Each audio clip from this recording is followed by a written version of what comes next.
बड़ी खबर आई अमेरिका और ईरान से जुड़ी। अमेरिका ने ईरान को अब तक की सबसे खतरनाक धमकी दे दी। अमेरिका ने ईरान को दो टूक कह दिया कि वो जंग लड़ने के लिए तैयार है और अगर ईरान ने या फिर उसके समर्थन वाले चरमपंथी संगठन हिजबुल्लाह ने इजरायल पर हमला किया तो अमेरिका सीधे सीधे अपनी सेना लेकर युद्ध में कूद जाएगा।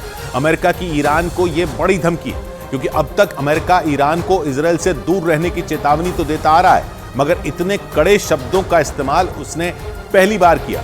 इस बार उसने साफ साफ कह दिया कि अगर ईरान ने इजरायल को चोट पहुंचाई तो उसे अमेरिका से सीधा मुकाबला करना होगा। यानी इजरायल और हमास की जंग अमेरिका और ईरान के बीच 35 साल बाद दूसरा युद्ध करवा सकती है। अमेरिका और ईरान पुराने दुश्मन हैं और बीते कुछ साल से जंग की दहलीज पर खड़े हैं। हालांकि दोनों के बीच हाई टेंशन के बावजूद फिलहाल ऐसी नौबत नहीं आई है कि वो सीधे सीधे भिड़ जाएं।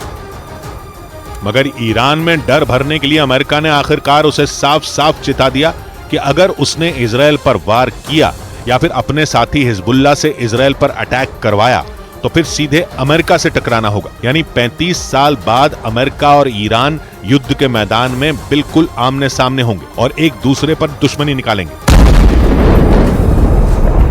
अमेरिका और ईरान पहली बार 80 के दशक में लड़े थे।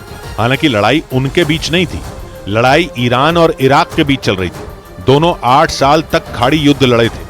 उस लड़ाई में अमेरिका इराक के साथ खड़ा था और इराक जीत गया था। अमेरिका ने फारस की खाड़ी से लेकर आसमान तक ईरान को इतनी बुरी तरह घेरा था कि वो इराक के आगे कमजोर पड़ गया था। मगर तब अमेरिका ने सीधे तौर पर ईरान से जंग का ऐलान नहीं किया था, वो अघोषित युद्ध था। लेकिन इस बार अमेरिका ने पहले ही चेतावनी दे दी। और तो और अमेरिका की संसद में भी ईरान को धमकाने वाला ऐसा प्रस्ताव लाने की तैयारी है जिसमें अमेरिका की सरकार से सिफारिश की जाएगी कि अगर हिजबुल्लाह ने इजरायल के खिलाफ जंग का मोर्चा खोला तो अमेरिका ईरान पर हमला कर दे। यानी अमेरिका की संसद भी ईरान को चेतावनी देने की प्लानिंग में है कि अगर उसने गाजा की जंग को हवा देने की कोशिश की तो फिर वो भी नहीं बचेगा। इधर हिजबुल्लाह इजरायल के खिलाफ जंग शुरू करेगा, उधर अमेरिका ईरान पर बम गिरा देगा। इजरायल के उत्तरी इलाके पर लेबनान की तरफ से हिजबुल्लाह के हमले बढ़ते ही जा रहे हैं। ऐसे में आशंका गहरा गई है कि हिजबुल्लाह इजरायल के खिलाफ आधिकारिक तौर पर युद्ध छेड़ सकता है। इसलिए अमेरिकी संसद में ईरान को चेतावनी देता प्रस्ताव लाने की प्लानिंग है। लेकिन आज का ईरान 35 साल पुराना वो ईरान नहीं है जो खाड़ी युद्ध में अमेरिका के हाथों हार गया था। 1980 के दशक के ईरान और आज के ईरान में जमीन आसमान का फर्क है।